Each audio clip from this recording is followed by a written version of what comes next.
Hello, hi everyone. Today we'll check a video by Gyan Zaradke. Now this is Islamists are targeting new Nupur J Sharma. Let's jump to the video.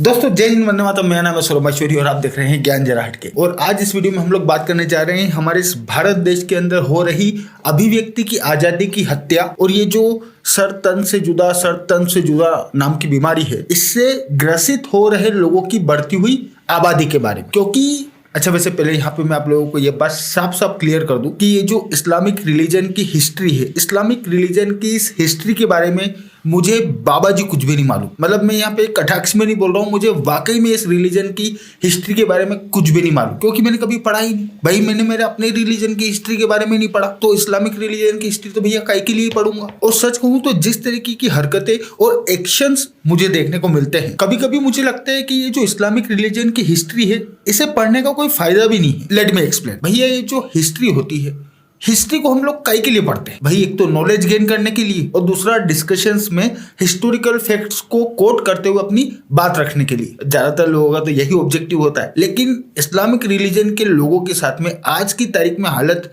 ये है कि अगर आप Islamic religion की खुद की official history को coat करते हुए अगर कुछ बोल देते हो और वो अगर कहीं लोगों को पसंद ना आए और उसमें अगर कहीं इस्लामिक रिलीजन की खामियां दिख जाए, और सिर्फ इस्लामिक रिलीजन में नहीं, सारा दुनिया के अंदर जितने भी रिलीजन है, आप किसी भी रिलीजन की हिस्ट्री उठा के देख लो, ध्यान से पढ़ोगे 50 खामियां दिख जाएगी। क्योंकि गलती सभी से होती है और इतिहास गलतियों से भरा पड़ा है। लेकिन इस्लामिक रिलीजन के लोगों के साथ में, और स्पेशली ये जो हार्डकोर रेडिकल इस्लामिस्ट है, इनके साथ में समस्या ये है कि अगर कहीं गलती से इनके सामने आप इस्लामिक रिलीजन की हिस्ट्री बताते हुए कोई खामी उजागर कर दो सबूत के साथ में, तो साला ये सर तन से जुदा करते करते शुरू हो जाते हैं। और ये जो सर तन से जुदा वाला कार्यक्रम चल रहा है, पहले ये नारा सिर्फ प्रॉफिट मोहम्मद के अपमान के ऊपर लगा करता था, लेकिन अब तो कोई लिमिट ही नहीं बची भाई साहब। आप ओप इंडिया की ये जो एडिटर है, यानी कि ये जो नुपुर जय शर्मा है, नुपुर जी का एग्जाम्पल ले लो। अभी नुपुर जी के केस में क्या हुआ भाई? नुपुर जी ने, एक मिनट रुको, मैं आप लोगों को क्या है थोड़ा मामला शुरू से समझाता हूँ ताकि बात आप लोगों को अच्छे से समझ में आए। मेरे हिसाब से भाई साहब को आप में से कोई भी नहीं जानता होगा। भाई साहब का नाम है हसन यूसुफ, और भाई साहब जो है, भाई साहब गाजा के अंदर ये जो हमास नाम की ऑर्गेनाइजेशन है, हमास नाम की इस ऑर्गेनाइजेशन के को फाउंडर है। और ये हैं भाई साहब के सुपुत्र, जिनका नाम है मौसब हसन यूसुफ। बट भले ही भाई साहब हमास नाम की इस ऑर्गेनाइजेशन के को फाउंडर के सुपुत्र हों, लेकिन भाई साहब ना तो इस हमास नाम की ऑर्गेनाइजेशन के मेंबर हैं और ना ही भाई साहब मुसलमान हैं। जी हाँ, साल 1997 में भाई साहब ने इस्लाम छोड़ के क्रिश्चियनिटी रिलीजन को अपना लिया था। अब क्यों अपनाया, काय के लिए अपनाया, आपने को उससे क्या लेना देना भाई साहब जाने और भाई साहब का काम जाने। लेकिन क्योंकि भाई साहब हमास नाम की इस ऑर्गेनाइजेशन के को फाउंडर के सुपुत्र हैं, और क्योंकि भाई साहब ने इस्लामिक रिलीजन छोड़ के क्रिश्चियनिटी को अपना लिया है, प्लस क्योंकि भाई साहब अब समय समय पे इस्लामिक रिलीजन की कुरीतियों और खामियों को उजागर करते रहते हैं, जिसकी वजह से दुनिया में फैले हुए जितने भी इस्लामिस्ट हैं, अब इसी बात है, उन्हें ह्यूमिलिएशन फील होता है। सो वो लोग भाई साहब से नफरत करते हैं, और नफरत ऐसी कि आज अगला सड़क पे कहीं मिल जाए,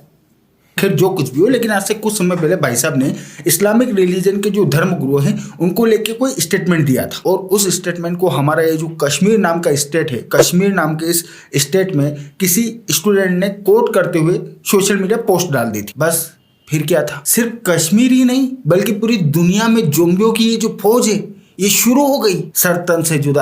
से जुदा। सो जब भाई साहब को ये बात पता चली तो भाई साहब ने उस स्टूडेंट के समर्थन में ट्वीट किया, ये बोलते हुए कि भैया मेरे द्वारा दिए गए एक स्टेटमेंट को शेयर करने को लेके ये जो इस्लामिक कट्टरपंथी लोग हैं, ये एक हिंदू स्टूडेंट को मारने की कोशिश कर रहे हैं और इनका सालों का ये रोज का कार्यक्रम हो गया है। इसके अलावा भी बहुत सारी बातें भाई साहब ने लिखी। सो जब ये पूरा का पूरा घटनाक्रम हो रहा था तो ऑब्वियस सी बात है, हमारा देश क्योंकि एक डेमोक्रेटिक कंट्री है, इस वजह से यहाँ पे अलग अलग विचारधारा के लोग रहते हैं। अगर आपको लेफ्ट की विचारधारा के लोग मिलेंगे तो यहाँ पे आपको डेफिनेटली राइट विंग के लोग भी मिलेंगे। सो ओप इंडिया नाम का जो न्यूज पोर्टल है, उसकी जो एडिटर है यानी कि जो नुपुर शर्मा जी हैं, इनकी भी नजर इस पूरे के पूरे घटनाक्रम के ऊपर पड़ी। अच्छा, अब यहाँ आप लोगों को ओप इंडिया और नुपुर शर्मा जी के बारे में भी थोड़ा सा पता होना चाहिए, क्योंकि जो हुआ है और जो हो रहा है, मतलब कि आज ये जो नुपुर शर्मा जी को टारगेट किया जा रहा है, इसके पीछे इनकी आइडेंटिटी भी है। सो ये जो ओप इंडिया है, ये एक्चुअली में, मतलब मेरा पर्सनल ऑब्जर्वेशन है कि ये एक राइट विंग की ओर टिल्ट करने वाला न्यूज पोर्टल है। जैसे हम लोग द वायर वालों को पकड़ लो, वो लेफ्ट विंग की ओर टिल्ट करते हैं। मतलब लेफ्ट कहना भी गलत होगा, क्योंकि आज की तारीख में दुनिया के अंदर ये जो लेफ्टिस्ट हैं इनका तो दिमाग खराब हो गया है। इन लोगों ने ऑडियंस और फॉलोअर्स की भूख में लिबरल थिंकिंग को छोड़ के इस्लामिक कट्टरपंथ की ओर टिल्ट करना शुरू कर दिया है। सो जिस तरीके से ये the wire, Al Jazeera Islamic कट्टरपंथ की ओर टिल्ट होने वाले न्यूज पोर्टल्स हैं, ठीक उसी तरीके से ये जो ओप इंडिया है ये राइट विंग की ओर टिल्ट होता है और इसी वजह से इनके बीच में कॉन्स्टेंटली वैचारिक वॉर चलती रहती है। प्लस जैसे कि हम सभी लोग जानते हैं कि क्योंकि इस वक्त हमारे देश के अंदर मोदी जी की गवर्नमेंट है, जिसे इंटरनेशनल लेवल पे बैठे हुए जितने भी इस्लामिस्ट हैं और ये जो हार्ड कोर लेफ्टिस्ट हैं, कम्युनिस्ट कहना ज्यादा बेहतर होगा, सो ये लोग इंडिया को टारगेट करते रहते हैं और इंडिया को टारगेट करने वाले इस पूरे के पूरे षड्यंत्र में BBC, Washington post, New York times ये लोग भी शामिल हैं। सो जब भी ये लोग इंडिया के अगेंस्ट में षड्यंत्र रचते हुए कोई स्टोरी डालते हैं तो उस स्टोरी को फैक्ट, डेटा और एक्चुअल इंफॉर्मेशन के बेसिस पे काउंटर करने का काम ये ओप इंडिया वाले करते हैं और इस प्रोसेस में BBC वालों को ना सिर्फ कई बार ह्यूमिलिएट होना पड़ा बल्कि ओप इंडिया द्वारा की गई काउंटर क्वेश्चनिंग की वजह से BBC वालों को लिटरली अपने आर्टिकल्स तक डिलीट मारने पड़े। प्लस अभी कुछ ही समय पहले दिल्ली के अंदर ये जो दंगे हुए थे, हम सभी लोग जानते हैं कि उन दंगों के पीछे कौन था, बट ये जो अल जजीरा, BBC, the wire, New York times in लोगों का ये जो नेक्सस है, इस नेक्सस ने उन दिल्ली दंगों को एंटी मुस्लिम दंगे बनाने की पूरी कोशिश करी थी और उस वक्त भी असल में ये ओप इंडिया ही था। प्लस ये नुपुर जी थी जिन्होंने उस नैरेटिव वॉर में ना सिर्फ इन तमाम न्यूज पोर्टल्स को काउंटर किया बल्कि दिल्ली दंगों का जो सच था उसे निकाल के दुनिया के सामने रखा। और अगर हम लोग यहाँ पे पूरी ईमानदारी से बात करें तो असल में ये ओप इंडिया और स्पेशली नुपुर शर्मा जी जैसे जर्नलिस्ट की मेहनत का ही नतीजा है कि आज भारत के लोग समेत पूरी दुनिया उन दिल्ली दंगों को एंटी हिंदू दंगों के तौर पे जानती है, जो कि एक्चुअली में सच्चाई है। और इसी वजह से सभी लोग ये ओप इंडिया और स्पेशली नुपुर जी से नफरत करते हैं क्योंकि दिल्ली में हुए एंटी हिंदू दंगों को एंटी मुस्लिम दंगे बनाने का इनका जो पूरा का पूरा प्लान था ये नुपुर जी की वजह से फेल हो गया। सो मेरे हिसाब से आप लोग समझ ही गए होंगे कि ओप इंडिया और नुपुर जी की प्रोफाइल क्या है। नाउ अब जैसे कि मैंने आप लोगों को बताया कि भैया कश्मीर के अंदर पूरा का पूरा कांड हुआ जिसमें कश्मीर के एक स्टूडेंट ने भाई साहब के बयान को अपने सोशल मीडिया अकाउंट पे पोस्ट कर दिया और उसकी वजह से दुनिया में फैले हुए जितने भी रेडिकल इस्लामिस्ट हैं ये लोग कश्मीर के उस स्टूडेंट की जान के पीछे पड़ गए। और जब भाई साहब को इस बात का पता चला तो भाई साहब ने उस कश्मीरी स्टूडेंट के सपोर्ट में ट्वीट किया और जब ये पूरा का पूरा घटनाक्रम हो रहा था तो ऑब्वियसली बात है नुपुर शर्मा जी इस घटनाक्रम को फॉलो कर रही थी और क्योंकि भाई साहब की स्टोरी ऑब्वियसली बात है इंटरेस्टिंग है, प्लस क्योंकि भाई साहब ने उस कश्मीरी बच्चे को डिफेंड करते हुए ट्वीट भी किया, इस वजह से नुपुर जी ने भाई साहब को इंटरव्यू के लिए बुलाया और यहीं से असल कहानी शुरू होती है। क्योंकि जब वो इंटरव्यू चालू हुआ तो ये दोनों ही लोग उस इंटरव्यू के अंदर बात कर रहे थे और यहाँ आप लोग ये बात याद रखिएगा कि ये दोनों ही वो लोग हैं जिनसे दुनिया में फैले हुए जितने भी रेडिकल इस्लामिस्ट हैं ये बेइंतहा नफरत करते हैं। और यहाँ पे मैं बार बार दुनिया में फैले हुए रेडिकल इस्लामिस्ट, दुनिया में फैले हुए रेडिकल इस्लामिस्ट इस वजह से बोल रहा हूँ क्योंकि इस पूरे के पूरे मामले में नुपुर जी की जो टारगेटिंग हो रही है, इस टारगेटिंग का सोर्स भारत नहीं है बल्कि इस टारगेटिंग का सोर्स अंतरराष्ट्रीय है क्योंकि इनकी वजह से उनके एजेंडे भारत के अंदर पूरे नहीं हो रहे। इस पूरे के पूरे मामले में भारत का जो मुस्लिम यूथ है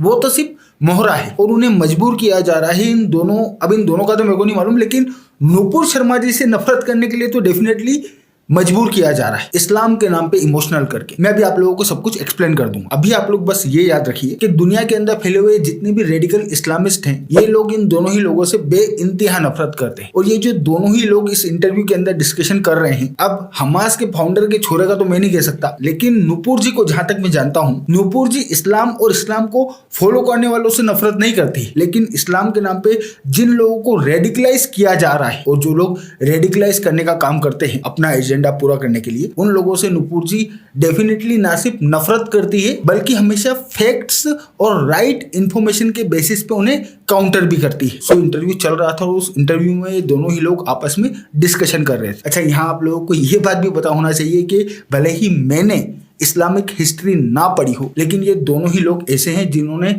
इस्लामिक हिस्ट्री को अच्छे से पढ़ा हुआ है और स्पेशली नुपुर जी को भारत के अंदर जो इस्लामिक हिस्ट्री है उसके बारे में बहुत डिटेल में मालूम है। सो इन दोनों ही लोगों के बीच में जब डिस्कशन हो रहा था तो वो discussion all of the sudden इस्लाम का ये जो सूफिज्म वाला फॉर्म है उस सूफिज्म वाले फॉर्म के ऊपर पहुंच गया, जिसको लेके यूसुफ की ओर से ये बात बोली गई कि भैया इस्लाम के अंदर ये जो सूफी इस्लाम है ये इस्लाम का एक पीसफुल फॉर्म है। और यही सेम बात इंडिया के अंदर जो इस्लामिक स्कॉलर्स हैं प्लस जो लेफ्टिस्ट है वो लोग भी सूफी इस्लाम के बारे में बोलते हैं कि भैया सूफी इस्लाम जो है वो इस्लाम का एक पीसफुल फॉर्म है। बट अगर हम लोग हिस्ट्री में जाएं जो कि नुपुर शर्मा जी इस कन्वर्सेशन में गई तो हम लोगों को भारत के अंदर जो सूफी इस्लाम को फॉलो करने वाले लोग थे उनका एक अलग ही इतिहास देखने को मिलता है। और यही बात नुपुर जी ने फैक्ट्स के साथ में और उन तमाम फैक्ट्स को रिप्रेजेंट करते हुए जो आर्टिकल है उसकी लिंक मैंने डिस्क्रिप्शन में डाली है और पिन कमेंट में भी पिन कर दूंगा ताकि आप लोग जाके देख भी सकते हो, पढ़ भी सकते हो। सो नुपुर जी ने उस कन्वर्सेशन में तमाम फैक्ट्स के साथ में यूसुफ को यह बात बोली कि भैया भारत के अंदर सूफिज्म की जो हिस्ट्री रही है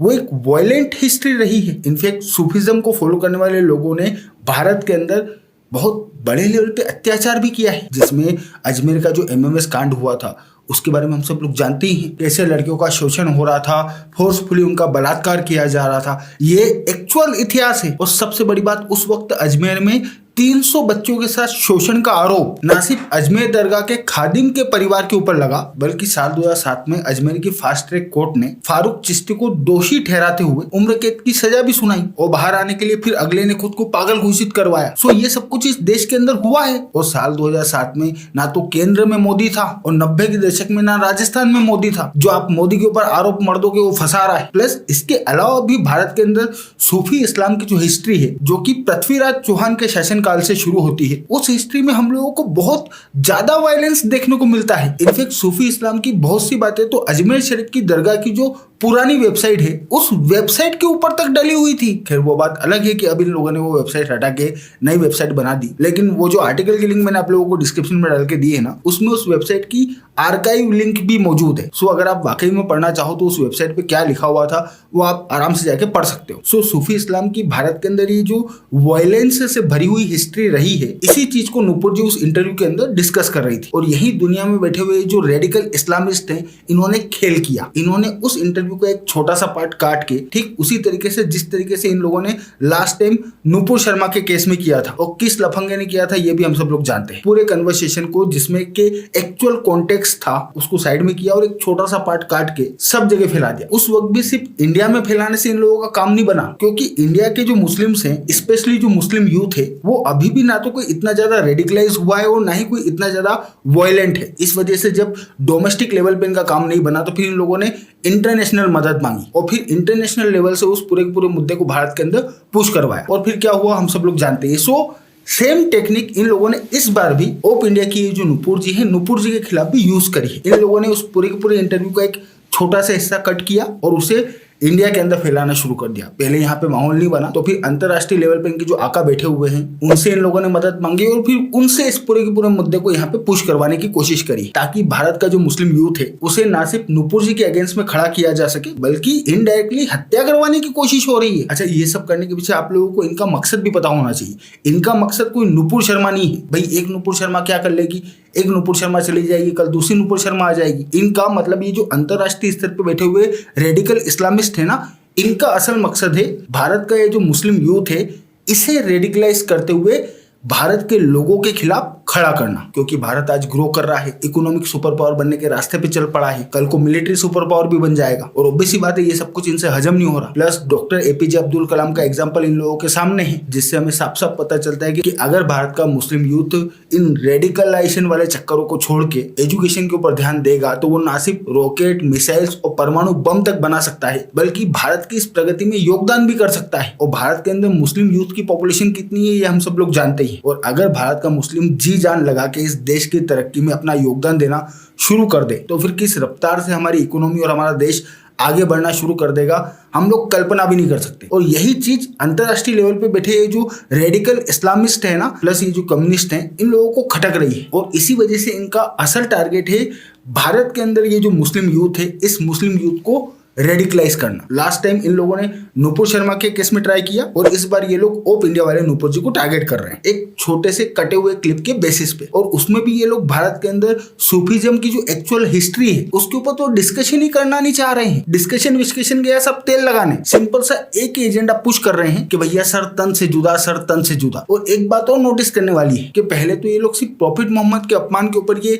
सर तन से जुदा, सर तन से जुदा वाला नैरेटिव पुश करते थे, लेकिन इस बार तो बोल रहे हैं कि भाई अजमेर शरीफ दरगाह का अपमान हुआ है इसलिए भी सर तन से जुदा, सर तन से जुदा। भाई ये क्या बात हुई? कल को तो अगर बाबर को कोई हत्यारा, चोर, डाकू, लुटेरा, रेपिस्ट बोलेगा जो कि वो था तो फिर उसमें भी ये लोग शुरू हो जाएंगे भाई सर तन से जुदा, सर तन से जुदा। ऐसे तो कोई लिमिट ही नहीं बचेगी। सो इस टाइप की इंटरनेशनल साजिश चल रही है जिसमें अगेन मैं यहाँ पे बोलना चाहता हूँ कि टारगेट नुपुर जी नहीं है, बल्कि टारगेट है भारत का मुस्लिम यूथ। उसे ये लोग रेडिकलाइज करना चाह रहे हैं और ये बात भारत के अंदर सूफी इस्लाम की जो ऑर्गेनाइजेशन है उसमें बैठे हुए लोगों को अच्छे से समझ में आ रही है। और इसी वजह से उन्होंने ऑफिशियली ये स्टेटमेंट जारी करते हुए ये बात बोली है कि मोहम्मद चिश्ती के ऊपर किए गए नुपुर शर्मा जी के कमेंट को लेके ये जो नुपुर शर्मा जी को जान से मारने की धमकी दी जा रही है, हम लोग ना सिर्फ इसकी निंदा करते हैं बल्कि नुपुर शर्मा जी एक बहुत बेहतरीन पर्सन है जिन्होंने पीएफआई और अल कायदा जैसी जो टेररिस्ट और रेडिकल ऑर्गेनाइजेशंस हैं जिन्होंने कि सूफी मुसलमानों का जीना मुश्किल कर रखा था और उन्हें जान से मारने की धमकियां दे रही थी, उनके खिलाफ नुपुर शर्मा जी ना सिर्फ खड़ी हुई बल्कि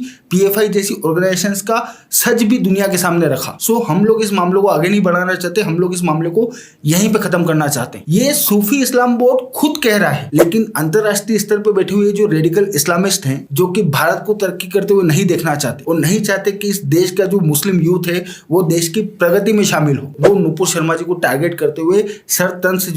तन से जुदा वाला नैरेटिव यहाँ पे पुश कर रहे हैं। और अगेन यहाँ पे मैं भारत का जो मुस्लिम यूथ है, मुस्लिम यूथ को यही बात बोलना चाहूंगा कि भैया टारगेट नुपुर शर्मा जी नहीं है, टारगेट आप हो। आपको रेडिकलाइज करना इन लोगों का असल मकसद है, प्लस आपका मेरा यानी कि मुसलमानों का, हिंदुओं का, क्रिश्चियनों का, यहूदियों का, हम लोगों का जो इतिहास है, इतिहास खून खराबे से भरा हुआ है, कोई शरीफ नहीं है यहाँ पे। सो अगर कोई इतिहास की हकीकत को कोट करते हुए कोई बात बोल रहा है तो उसे या तो खुद फैक्ट्स और इंफॉर्मेशन के साथ में काउंटर करना सीखो या फिर मन में सहन शक्ति लाओ, क्योंकि ऐसे हर बात पे सर तन से जुदा करने से काम नहीं चलने वाला। ऐसे तो ये देश सीरिया बन जाएगा और अगर ये देश सीरिया बन गया तो कहाँ जाओगे? थोड़ी बुद्धि लगाओ और नुपुर शर्मा जी का पीछा छोड़ो और काम पे जाओ। बाकी तो मैं हूँ आपका दोस्त सूरज।